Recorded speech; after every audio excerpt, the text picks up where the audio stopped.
got so motherfucking design on right now. Materi yang pertama yakni mengenai pengertian organisasi pendidikan. Organisasi adalah sekelompok manusia yang bersatu dalam suatu usaha kerjasama yang efisien untuk mencapai tujuan yang telah ditetapkan bersama. Ini menurut Sutopo. Lalu ada pula menurut Kartikawati. Organisasi pendidikan dapat diartikan sebagai suatu sistem sosial yang terdiri atas orang-orang, teknik, informasi, struktur, dan tujuan pendidikan, di mana manajer atau administrator berperan sebagai penggerak atau pemeliharaan sistem organisasi pendidikan. Pengertian tersebut mengandung beberapa unsur penting, yaitu yang pertama orang, yang merupakan pelaku usaha dan tugas, misalnya dari Menteri Pendidikan sampai dengan guru kelas, penjaga sekolah, karyawan sekolah, dan masyarakat. Yang kedua, teknik. Teknik merupakan teknologi yang digunakan untuk melaksanakan tugas, seperti pamong, sekolah terbuka, CBSA, dan modul. Yang ketiga ada informasi, yang merupakan pengetahuan sebagai dasar untuk melaksanakan tugas dan usaha, seperti peraturan-peraturan dalam bidang pendidikan, diskusi, seminar, dan sebagainya.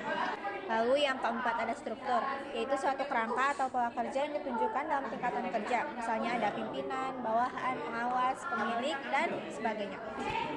Lalu yang kelima ada tujuan, yang merupakan kerangka penalaran dalam pelaksanaan tugas atau kerangka acuan dalam gerak organisasi yang bersangkutan.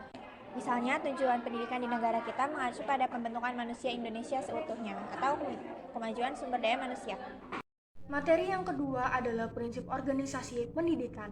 Untuk meningkatkan hasil guna dan tepat guna organisasi dalam mencapai tujuannya, maka pimpinan pendidikan harus dapat melaksanakan berbagai prinsip organisasi.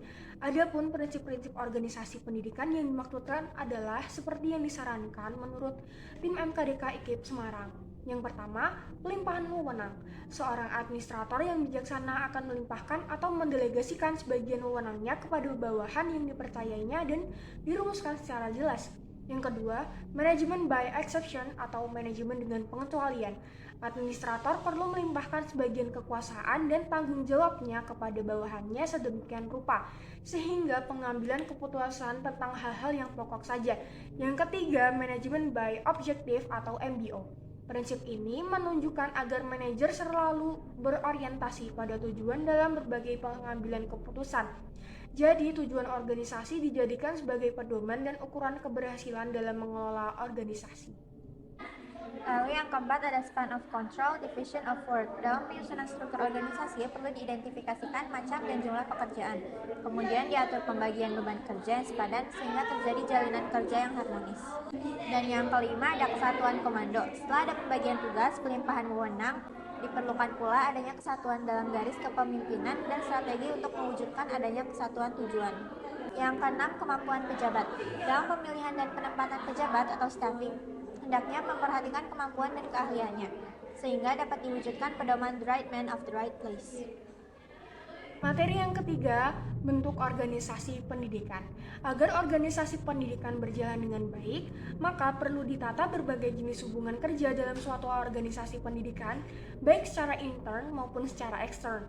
Yang pertama, bentuk-bentuk organisasi menurut hubungan kerja, menurut Kartikawati, adalah yang pertama hubungan garis, yang kedua hubungan staf, yang ketiga hubungan campuran, yang keempat hubungan konsultatif, yang kelima hubungan koordinatif. Kedua, ada bentuk-bentuk organisasi pendidikan menurut Karyawati, yakni yang pertama ada makro, organisasi yang punya unit kerja yang besar atau luas. Yang kedua, mikro, bentuk organisasi yang jumlah unit kerja atau kegiatannya hanya sedikit, kecil, atau bentuk organisasi yang sederhana. Contoh, organisasi sekolah, organisasi siswa, organisasi pramuka, dan lain-lain. Yang ketiga ada vertikal, merupakan salah satu bentuk dari organisasi sistem yang di dalamnya istilah klasifikasinya disebut sistem structure. Klasifikasi ini menunjukkan adanya hubungan di antara sistem-sistem, subsistem-subsistem satu dengan yang lainnya atau dengan yang sejenis. Selanjutnya yang D ada sekuensial. Pola organisasi pendidikan ini pada dasarnya lebih menekankan kepada proses atau prosedur kerja secara runtut atau sistematis. Setiap organisasi betapapun sederhananya pasti mempunyai prosedur kerja yang telah mapan untuk mencapai tujuannya. Prosedur kerja secara sekuensial bisa ditempuh dengan berbagai cara, seperti urutan prioritas yang dapat dirinci menjadi urutan seperti waktu, kebutuhan, dana, kualitas, kuantitas, dan lain-lain. Audio Jungle.